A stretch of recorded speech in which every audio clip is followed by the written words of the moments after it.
Now several aid groups are actually warning that in Sudan, 20 million people face acute food insecurity. In other words, we could be looking at millions of people in Sudan on our continent literally facing starvation. Akshaya Kumar is the Director of Crisis Advocacy at Human Rights Watch. Akshaya, good afternoon to you. We've been following the fighting in Sudan. How bad is it for people on the ground at the moment? The reality is that people are being squeezed by warring fighters who have little regard for civilians or protection of civilian spaces, but also by a dire economic and humanitarian situation. And the result is, as you noted, that many are living on the brink of starvation. Also, many children are not getting the medical care that they need, in addition to being malnourished. And so this is really a perfect storm. It's the reason why our group joined the heads of 55 other organizations from around the world to draw attention to this crisis and to warn that Sudan is no longer actually at the precipice of mass atrocities, but we feel it's fallen over the edge. You're particularly worried about sexual crimes, so I'm presuming that these are male soldiers attacking, raping women.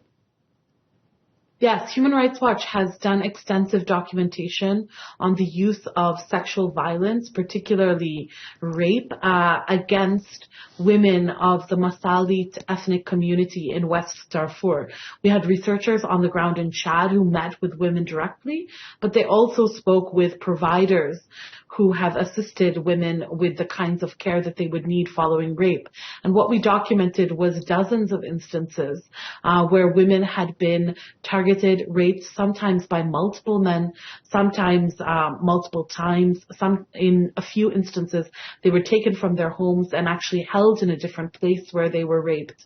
And all of this is the reason that we feel it's urgent that the international community give attention to the crime of sexual violence as it's playing out in this conflict, particularly when it's being used as a means for ethnic targeting. For millions of people, they've actually been pushed out of their homes. I mean, where do they go in a situation like that? There's nowhere to go.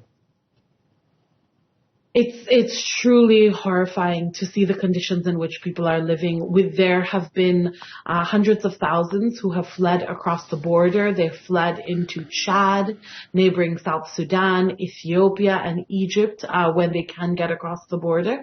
But many, many more are inside the country, and those are internally displaced people.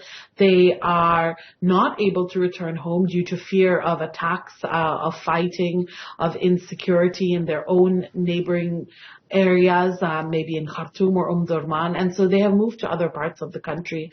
But it's an unsustainable situation because that, in places like Port Sudan, means that there are people sleeping out in the rough, and it's really, really heartbreaking to know this. Sudan is quite a complex place. It has many different groups, many different languages, and for the moment, the main focus of the conflict is really between two different generals. I mean, we call them two different groups of militia, and they're sort of two different generals.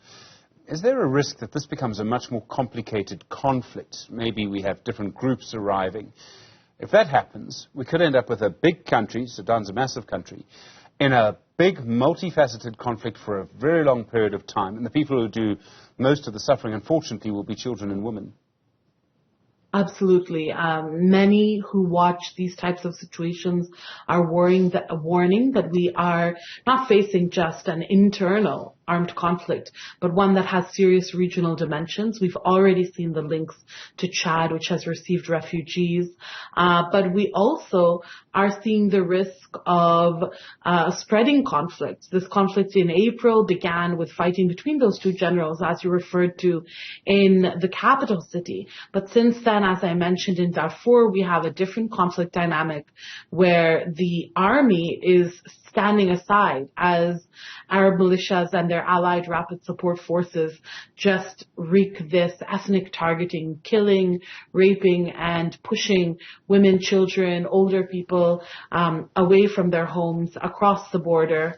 And in other places, whether it's Blue Nile State, White Nile State, we are seeing more and more complicated conflict dynamics.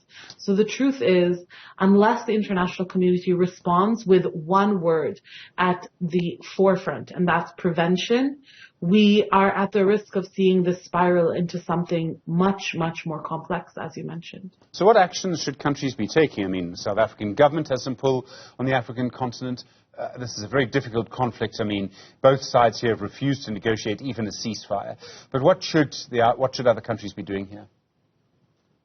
Of course, we are looking for the African Union to take action, but it's been 5.5 months now, and we haven't seen any response from Addis, and whether it's South African leadership that can change that, or perhaps since leaders like President of Sudan, Burhan, the regional leaders are all in New York right now. Perhaps the moment is to push them to recognize the gravity of the situation and allow the UN Security Council to get involved here.